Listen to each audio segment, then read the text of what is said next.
Okay. Hello, everybody. So I'm Álvaro Fuentes. I will be talking to you about Odoo Upgrades, core concept and tools. I'm part of the R&D upgrade team in Odoo since 5 years, so I would like to share with you my experience. If you have questions, I invite you to scan right now the QR code. Anyways, if you have good memory, it's as well available at odoo.com/r/upg25 if you want to type it. Okay? Good. So the idea today is to talk first about the general upgrade process, then introduce some tools that you could use, and finally give you some hints about how you can test your upgrade. To begin with, we need to first clarify what Odoo data update means. And basically, it's the process of updating your data of your module from XML files or CSV files, okay?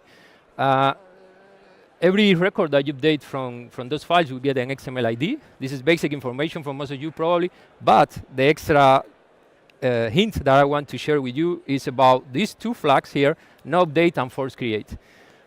You can, by putting just an update block in your data, you can instruct Odoo that the next time you upgrade a module, you don't want to override any data there, okay? That could save you a painful upgrade that something is failing and you don't know why. Yeah, sometimes you can really solve an upgrade issue just with that tag. And it's similar with force create. It's a little bit more advanced, and it only makes sense to say force create 0, meaning I'm going to disable the creation of this record if it didn't exist. But it makes sense only if it is in an update block already, okay? But these two flags can already fix something that is failing in your upgrade. So just by the introduction to the how data works in Odoo, you can already see that there are ideas on how to fix probably issuing upgrades. Now, how does it work in general at upgrade? You only need to pass to Odoo what is the collections of upgrade paths, or all the folders when you have your specific upgrade scripts, and then you will tell Odoo, okay, I want to date this module, and this module, okay? Basically, these are going to be your custom modules. And the process is very simple. Odoo will start upgrading all the modules that you instructed it to do, starting by dependencies, okay? It's simple, but it's important to have that in mind because the order will dictate what data is refreshed or upgraded first, okay? Now, going more into the details about how you can write your own upgrade scripts. You will follow this structure in the screen. You will put inside your module /specific version / name of the script, the scripts that you want to run. And remember, this is in the folder that you pass in the flag upgrade path, okay? The version is just the target version for which you want to run your script. For example, if you want to run it for 17, you will put 17.0 and the version of your module, okay? It's important that you get the version of your module right, otherwise the script may not run, okay? And it's composed of two parts, the version of Odoo and the version of the module. Then you have a special value, 000.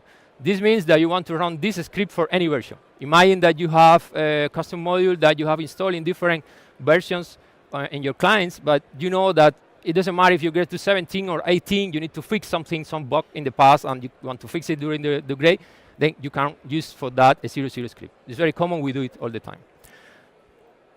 Now, what do you need to put in your script? It's very simple, just a function called migrate with two parameters. The first one is going to be a cursor to your DB, and the second one is the version of the module. It is the installed version of the module, okay? If you are in 18 and you're ready for 16, you're going to receive the 16, okay? It's not the version of the running Odoo. It's the version of the module when it was installed. This allows you to make some decision or write custom logic for your grade. And then there are three important prefixes that will define when your script is run. Pre, post, and end. And it means pre before loading the module, post after loading the module, and end after all modules are loaded, okay? And the order is going to be the same order as the grade in the end. Why do you need upgrade scripts? Well, there are two main categories. One is to bypass ORM limitations. So the ORM is not designed for some flows that you will face during the grade, like huge tables being updated, okay? And it's also to override some ORM behavior. So there is some behavior that is correct, is well-defined, etc., but still you need to sidestep it somehow, okay? In general, I would say, and this is what I highlighted it here, You need to use an upgrade script whenever you have high-level changes in your mind that you need to somehow define how to handle during the grade. We will see soon enough. So what do you do? These are the main list, let's say, summary of the main ideas that you need to keep in mind when you are grading and why you actually need an upgrade script. So you have the classic stuff with modules, like removing modules, fields, merging modules, renaming fields or modules or XML IDs, move fields from one module to another, change selection values, compute stored fields, force the update of something, like the ORM, as I said, will not do it, but imagine that you really need to do it, so you need an upgrade script, replace references, fill data of big tables, etc., and edit views. For that, you don't need to do stuff by yourself. We, I think 2 years ago, released the upgrade util package, which is essentially the same that we use internally. And you have here in the screen the address of the repo, but also the documentation. And it will give a set of tools that you can use in any version of Odoo, from 7 up to master. So here I bring you an example of how an upgrade script looks like, and I wanted to make it look real, such that you can follow how we do it internally and how you should do it as well. So, for example, imagine that you want to remove a module. This is what you are going to do, just a simple call to remove module. This behind the scenes does a lot of changes in your DB, okay? But you don't have to care about it. You just call it. Then rename module as well. Merge modules. This is a little bit more advanced because it's going to get all the data in one module and squash it into another, being intelligent into what to do if two records collide, etc. Then you have as well remove view. We always recommend you remove views explicitly. Don't let the ORM do it, because if there is some customization, some parent that has an ID higher than the child view, etc., it may fail. So remove it explicitly with that, and you guarantee that nothing is going to fail on your grade. There is as well remove field or rename field. Sometimes you don't realize that you actually need to rename a field until you see the error in the grade. But then when you think about it, you see, okay, it's not really that I'm removing the field, it's just that I'm just renaming it and everything will work. Okay, just use that. Very important, those two utils really are at the core of the grade in the sense of doing a lot of stuff. They are going to remove all reference to those fields, but they are going to update all your domains. So if your client has domains in some filter, it's going to work. It's going to update those domains such that after the grade, the clients don't get any issue. Okay, that's the goal. It may be some corner cases, but you get the idea. You don't have to figure out, okay, where they are using it, where do I need to update it. This is going to do it for you. Similarly, change field selection values is when you want, I don't remind you, you wrote cancel and you want to write now canceled for a selection value. You don't have to figure out where it's being used. You run the change field selection value and it's going to do it for you all across the DB.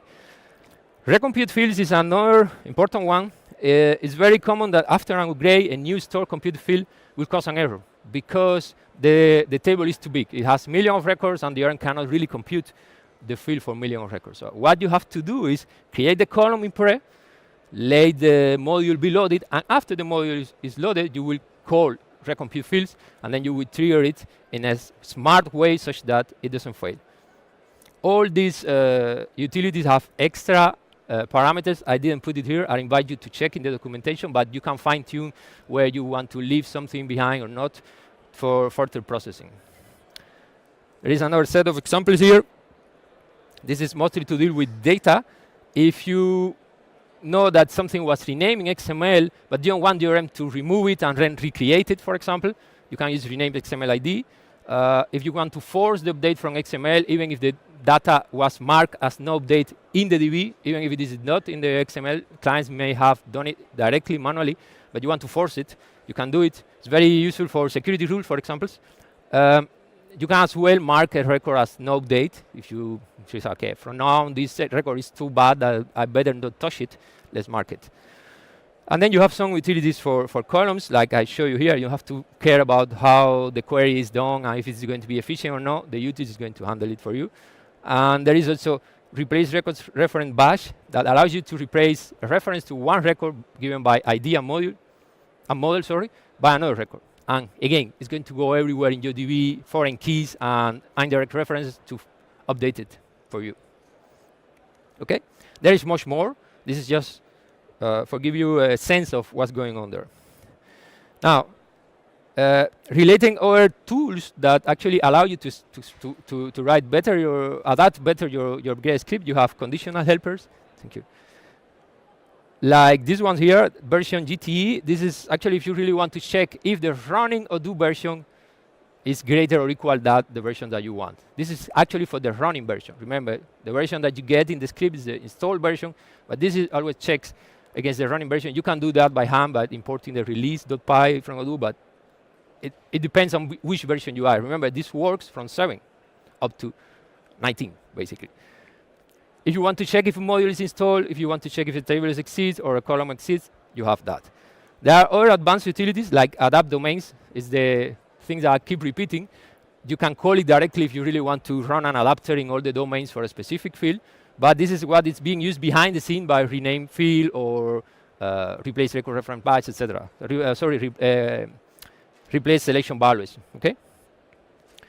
And you can use that update field usage if you really want to switch the usage of one field by another, but do you not want to remove any of them, or you don't want to rename one into the other, for example. Force upgrade of fresh module is another advanced tool. It's very common that you, after the upgrade, you have a new auto-install module. Okay, when you upgrade your custom module, this auto-install module is going to be installed as well. That's what you want. Okay, but since it is being auto-installed, there is no grade, so the ORM is not going to run any upgrade script.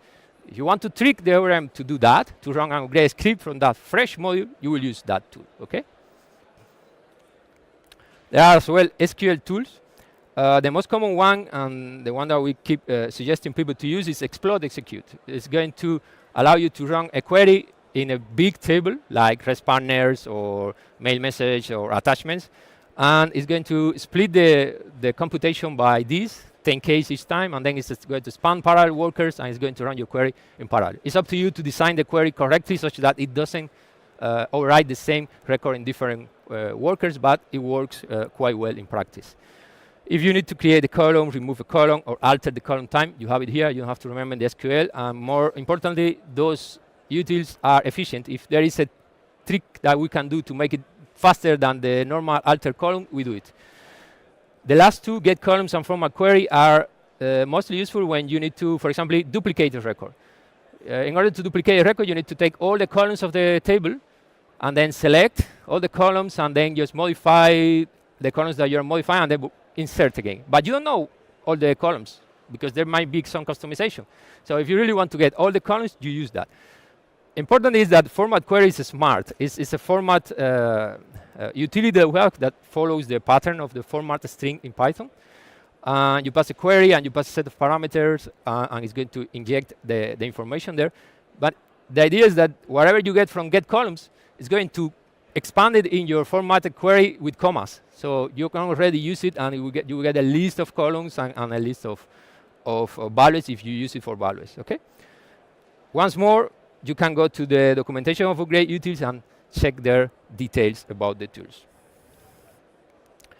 Okay, what if you want to use the ORM via upgrade util? So far, we haven't used it at all. We avoid as much as we can to use the ORM during upgrade because it's not efficient enough. If you need to use it, you will create one environment with the env tool. You don't need to remember if in version 9 it was getting a super user ID, and if in the other version was getting another before creating an environment. Just call it and it will give it back to you. And the main client, or the main reason why you will probably use the ORM is to iterate on a lot of records, okay? But once more, the ORM is not meant to do that. It's going to fail one way or another. It's going to be slow.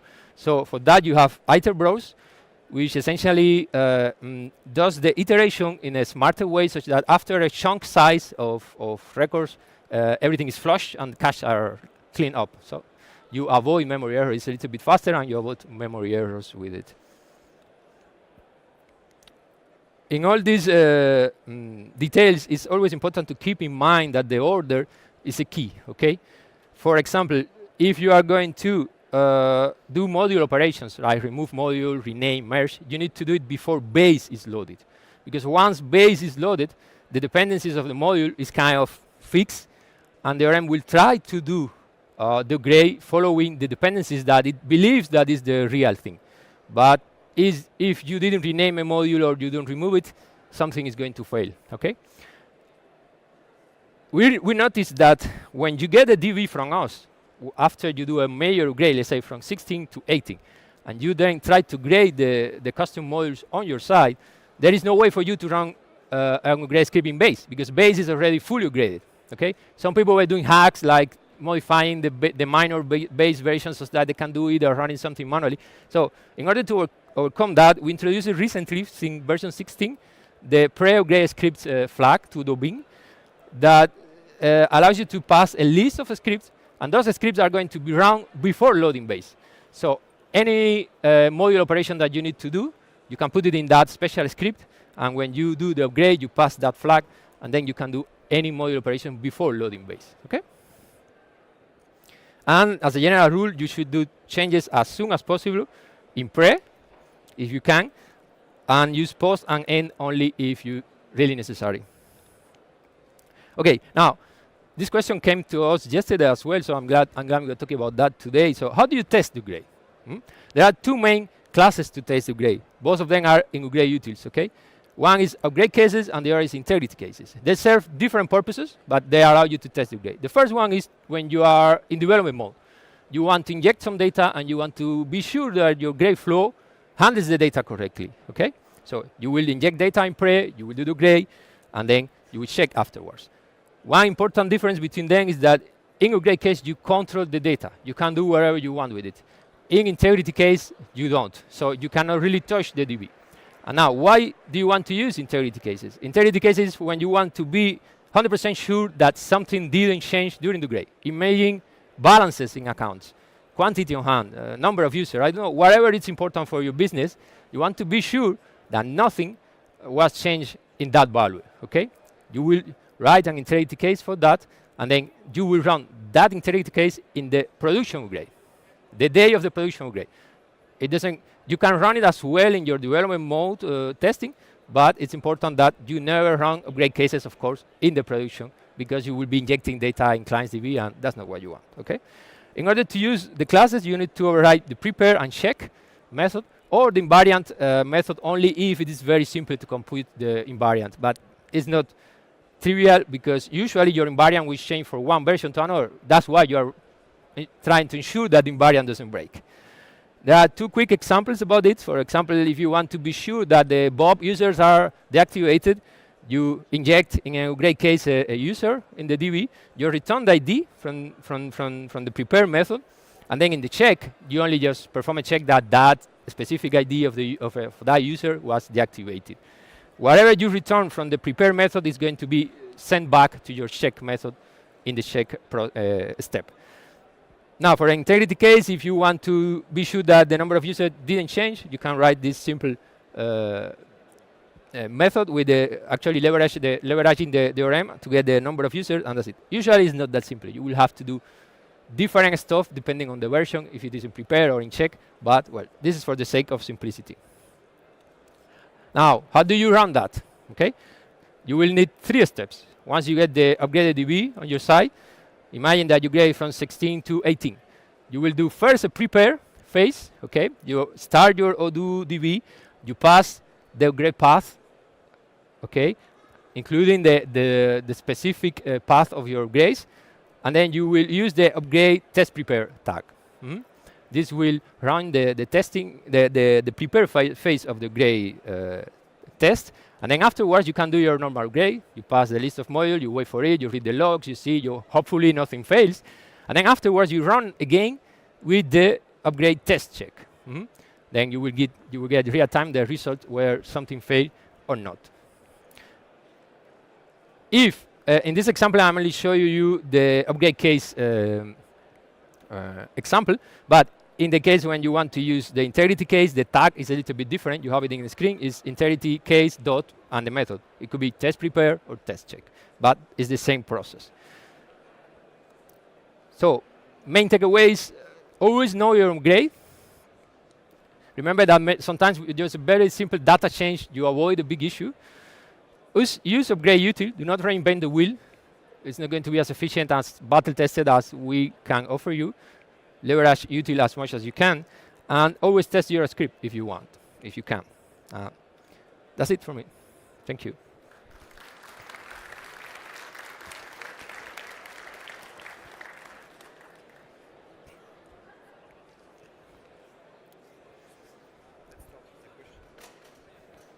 Is it possible to have a zero downtime upgrade for need on a high availability instance?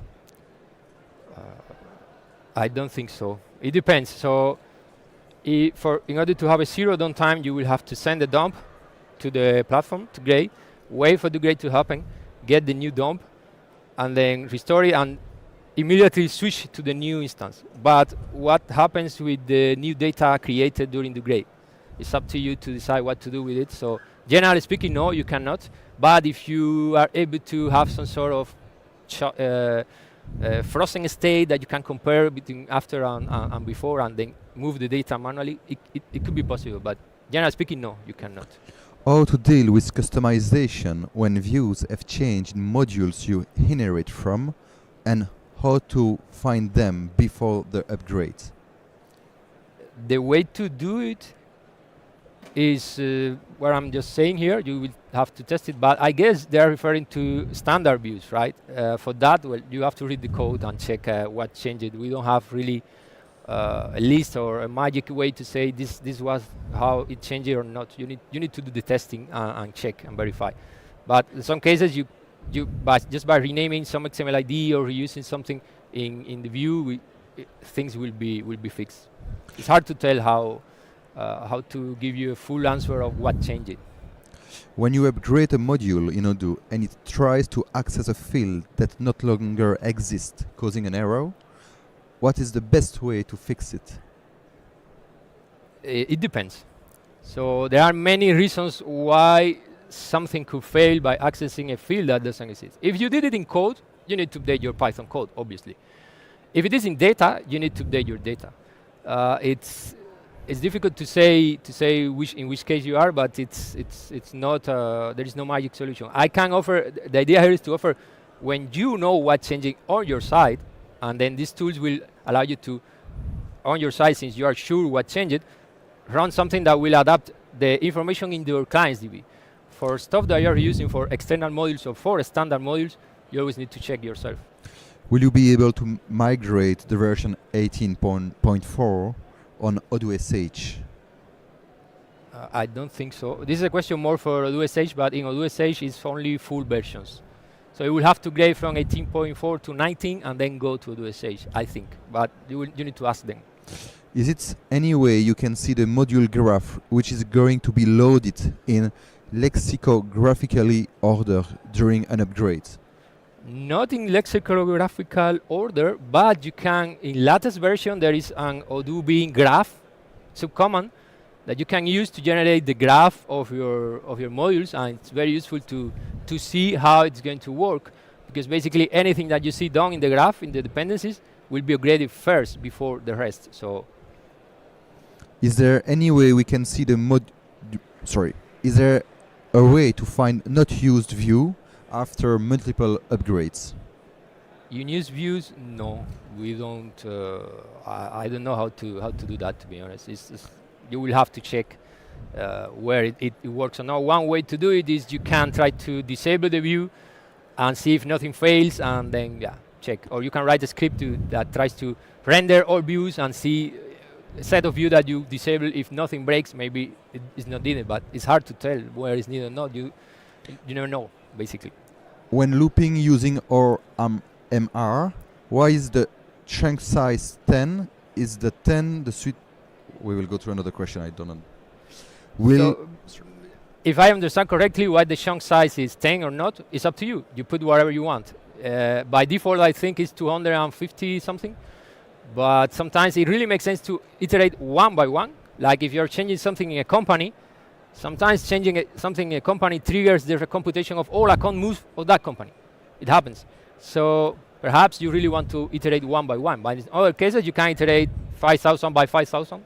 It's up to you. You decide. It will be the last question. Yes. What will be the Odoo version in the staging branch of Odoo SH when we upload an upgraded database received from upload form? will it be the production version or the version on which the DB has upgraded? I don't know. See, this is a question for SH. I don't really know the SH phrase, SH flow, so you need to ask them. I hope it's going to be the target version of your grade, but honestly, I don't know. Okay, So maybe a last question. Is it possible to run migration script during migration in migration from Odoo 14 to Odoo 18 using upgrade.odoo.com? I don't get the question. To run custom upgrade scripts? Is it possible to run migration script during migration in migration from Odoo 14 to Odoo 18? I don't really get the question, but a similar question I guess it's about is if you can have some sort of custom upgrade scripts that you send to us and then we run it for us. No, this is not possible. You have to run it after the major upgrade is done. Okay, thank you very much. If you have any other question, you can ask him Yes, later. I'm going to be in the grade booth. If you have extra questions, there are going to be also other developers there. Thank you.